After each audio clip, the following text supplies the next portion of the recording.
আশা করি সবাই ভালো আছেন। আমি কিছুদিন আগে আমার ফেসবুক পেজে একটা ছবি আপলোড করেছিলাম, সেটা ছিল কোল্ড কফি উইথ আইসক্রিম।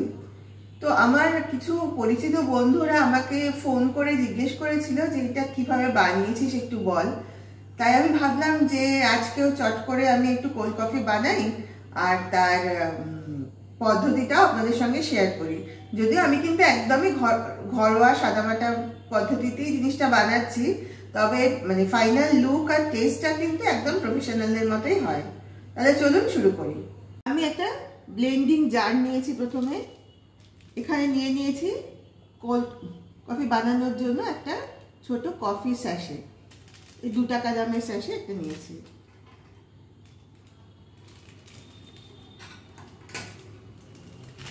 এটা কেটে নিয়ে প্রথমে কফিটা এর মধ্যে দিয়ে দিলাম। এখানে আছে 1 কাপ ঠান্ডা দুধ।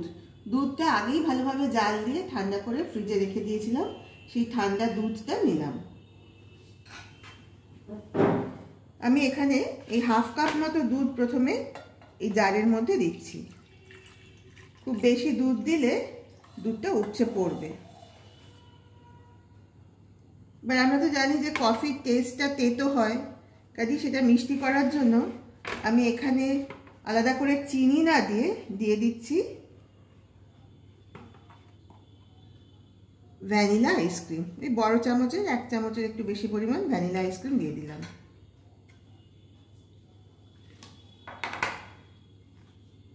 এবার ঢাকাটা দিয়ে দিলাম। এবার কফি, দুধ আর আইসক্রিমটা ব্লেন্ডারে ভালোভাবে ব্লেন্ড করে নেব। ব্লেন্ডিং জারটা এবার নিয়ে এসেছি। এই কফি, দুধ আর আইসক্রিম দিয়ে যে ব্লেন্ড করেছি সেটা এরকম এসছে। আমি এখানে একটা বড় কাঁচের গ্লাস নিয়ে নিয়েছিলাম, তার মধ্যে এই ব্লেন্ডিং জার থেকে উপকরণটা ঢেলে দিলাম। এবার আরেকটু ঠান্ডা দুধ আমি এই ব্লেন্ডিং জারে দিলাম। এবার জারটা ধুয়ে ওই দুধটা ওই গ্লাসের মধ্যে মিশিয়ে দিলাম।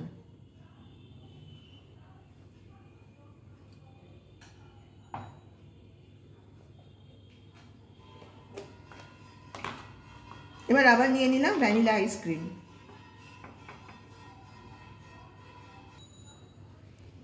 আমি নিয়ে নিয়েছি আবার ভ্যানিলা আইসক্রিম। এটা গ্লাসের কফির ওপরে দিয়ে দিচ্ছি। 1 চামচ দিয়েছি, আরও 1 চামচ মতো দিয়ে দিলাম কফির ওপরে। এবার নিয়ে নিয়েছি এই যে হার্শিজের চকলেট সিরাপ। এবার আমি এর ওপর দিয়ে এই সিরাপটা দিয়ে একটু ডেকোরেট করে দেব।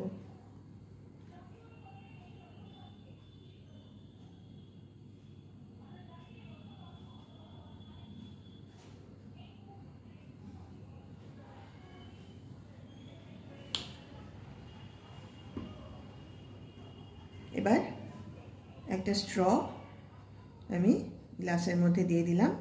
তাহলেই কিন্তু একদম রেডি হয়ে গেল cold coffee with ice cream and chocolate sauce. তাহলে আপনারা দেখলেন আমি কিভাবে বানিয়ে নিলাম এই ভাদ্র মাসের গরমে প্রাণ জোড়ানো একটা ঠান্ডা খাবার, cold coffee with ice cream and chocolate sauce. আমি স্ট্র দিয়ে দিয়েছি। স্ট্র দিয়ে এটা আপনারা কিন্তু আপনাদের যে কোনো অতিথিকে পরিবেশন করতে পারবেন। এই ভাদ্র মাসের গরমে কিন্তু সবাই এটা খেয়ে খুবই তৃপ্তি পাবে। এই ছোট্ট ভিডিওটা আপনাদের কেমন লাগলো আপনারা প্লিজ আমাকে কমেন্ট করে জানাবেন। আর যারা যারা 3 দিদির হেসেল ইউটিউব চ্যানেল থেকে এই ভিডিওটা দেখলেন তাদের প্রত্যেককে অনুরোধ করি আপনারা প্লিজ আমাদের চ্যানেলটা সাবস্ক্রাইব করে আমাদের পাশে থাকুন। আর যারা ফেসবুক থেকে দেখছে যে 3 দিদির হেসেল পেজটা, তাদের সবাইকে অনুরোধ করছি আপনারা প্লিজ পেজটা ফলো করুন এবং সবাইকে অনুরোধ করব অবশ্যই লাইক, কমেন্ট আর শেয়ার করে আমাদের পাশে থাকুন, যাতে আমরা এইভাবে আরও নতুন নতুন ভিডিও আপনাদের জন্য তৈরি করতে উদ্বুদ্ধ হই। তাহলে সবাই ভালো থাকবেন। আজ এই পর্যন্তই।